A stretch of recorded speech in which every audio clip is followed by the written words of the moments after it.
নমস্কার, আমার রান্নাবান্না চ্যানেলে আপনাদের স্বাগত। আশা করি আপনারা সবাই ভালো আছেন এবং সুস্থ আছেন। আজকের রেসিপি হচ্ছে পমফ্রেট মাছের ঝাল। সেই কারণে আমি এখানে 3টে পমফ্রেট মাছ রেখেছি। এখানে এক ধনেপাতা কুচি করে রেখেছি 1 আঁটি। এখানে একটা ছোট পেঁয়াজ কুচি করে রেখেছি। এখানে 1 চামচ পোস্ত বেটে রেখেছি। এখানে 1 কুচি আদা বেটে রেখেছি।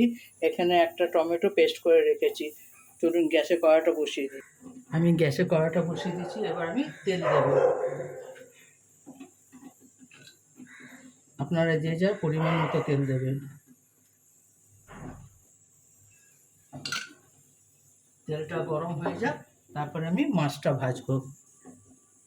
তেলটা গরম হয়ে গেছে, এবার আমি মাছটা দেব ভাজার জন্য।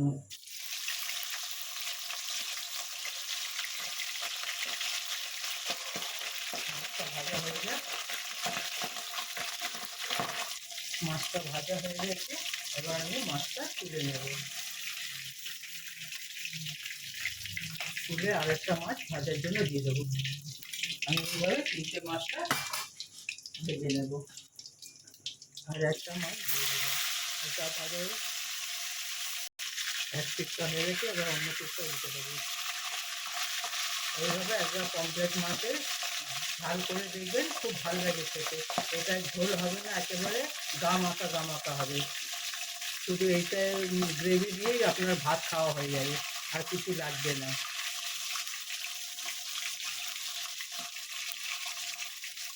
যেখানে আর এক পিঠটা হয়ে গেছে, আমি খুব একটা লাল করছি না, শুধু হালকা ভাজছি। এরপরে আর একটা দিয়ে দেবো।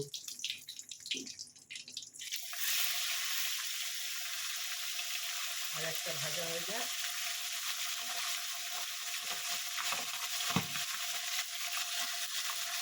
মাছটা ভাজা হয়ে গেছে, এবার মাছটা আমি তুলে নেব।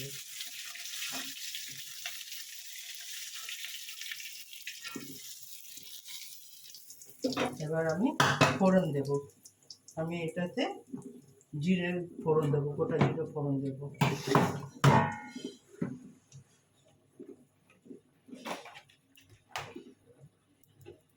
জিরে ফোড়ন দিলাম।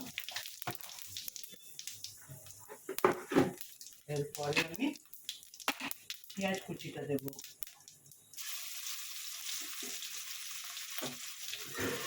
পেঁয়াজটা আমি একটু লালচে ভেজে নেব।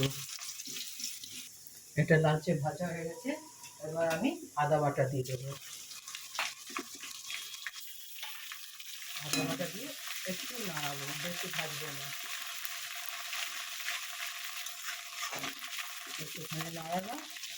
এরপরে আমি যে টমেটো পেস্ট করে রেখেছিলাম, সেই টমেটোটা আমি দিয়ে দেবো।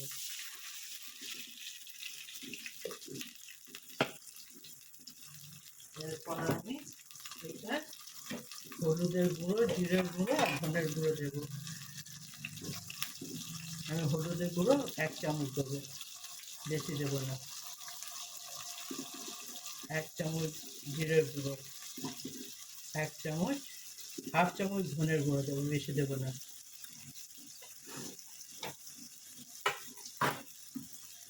এরপর এটাকে একদম ভালো মতন কষাবো যতক্ষণ না তেল বেরিয়ে আসছে। তারপর পরিমাণ মতো নুন দেব, যে যা আপনারা স্বাদ অনুযায়ী নুন দেবেন।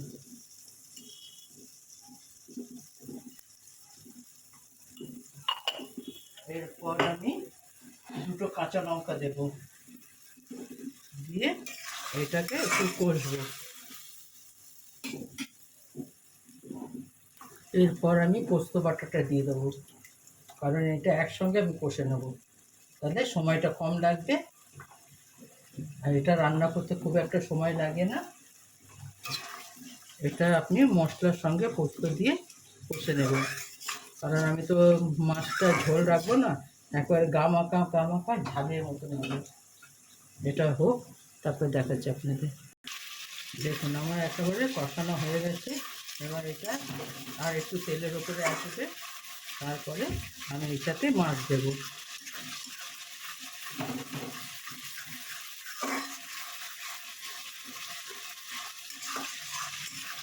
দেখুন একেবারে তেলের উপরে চলে এসছে।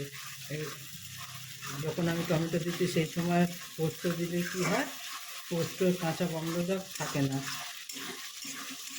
অনেকে পোস্তর কাঁচা গন্ধ পছন্দ করে না, সেই কারণে সেই সময় দিয়ে দিলে আপনার ভালো হবে।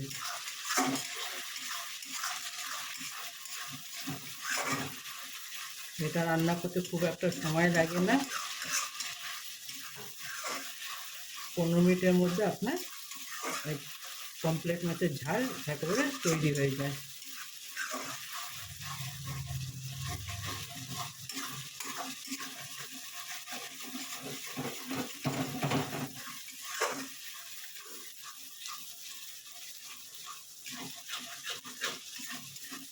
এরপর আমি এটাতে অল্প চিনি দেব।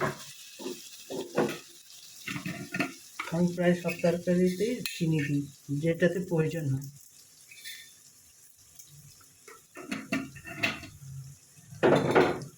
আপনারা চাইলে স্কিপও করতে পারেন, কিন্তু আমি কিছু কিছু তরকারিতে চিনি দিই।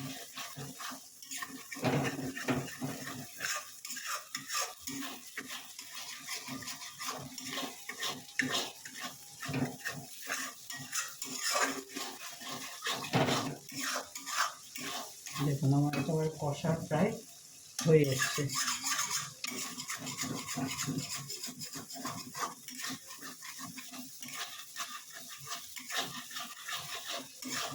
আপনি অবশ্যই একবার এইভাবে রান্না করে দেখবেন, কেমন হয় আমাকে কমেন্ট করে অবশ্যই জানাবেন। আপনারা কমেন্ট কিন্তু করছেন না যে কেমন হচ্ছে না হচ্ছে। আমি এত কষ্ট করে আপনাদের জন্য রান্না করে দেখাচ্ছি।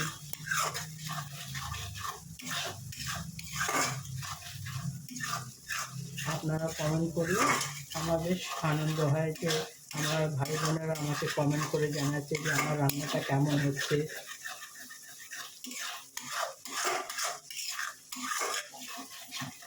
আমার রান্না করতে তাদের ইচ্ছেটা আরও করবে যে না, আমার ভাই বোনেরা আমার রান্নাটা দেখছে, তাদের জন্য একটু নতুনত্ব আমি রান্না দেখাই।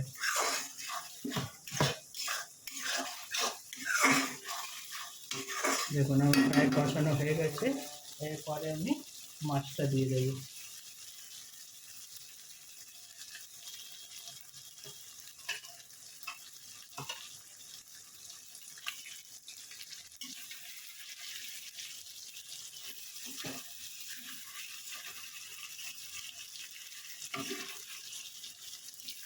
মাছটা দিয়ে আর একটু ভালো উল্টে দেবে, কারণ নরম মাছ তো ভেঙে যায়। দেখুন আলতোভাবে উল্টে দেবে মাছটা দিয়ে।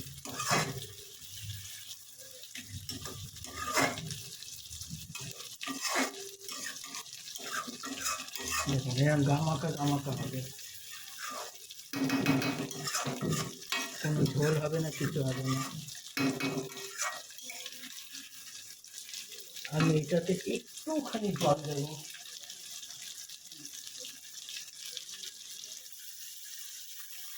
একটুখানি জল দেবো, দিয়ে 5 মিনিট ছেড়ে দেবো। এরপর আমি ধনেপাতা কুচি দিয়ে দেবো, দিয়ে আমি নামিয়ে নেব।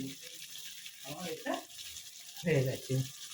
আপনারা একবার অবশ্যই এটা রান্না করে দেখবেন, কেমন হয় অবশ্যই আমাকে জানাবেন।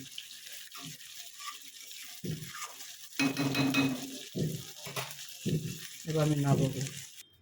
দেখুন আমার পমফ্রেট মাছের ঝাল একেবারে রেডি। আপনারা অবশ্যই এইভাবে একবার বানিয়ে দেখবেন, কেমন হয় আমাকে কমেন্ট করে জানাবেন।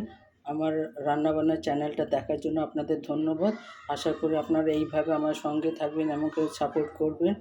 আমার চ্যানেলটা দেখার জন্য ধন্যবাদ। ভগবানের কাছে প্রার্থনা করি আপনারা সবাই ভালো থাকেন এবং সুস্থ থাকেন। আমার চ্যানেলটা দেখার জন্য থ্যাংক ইউ।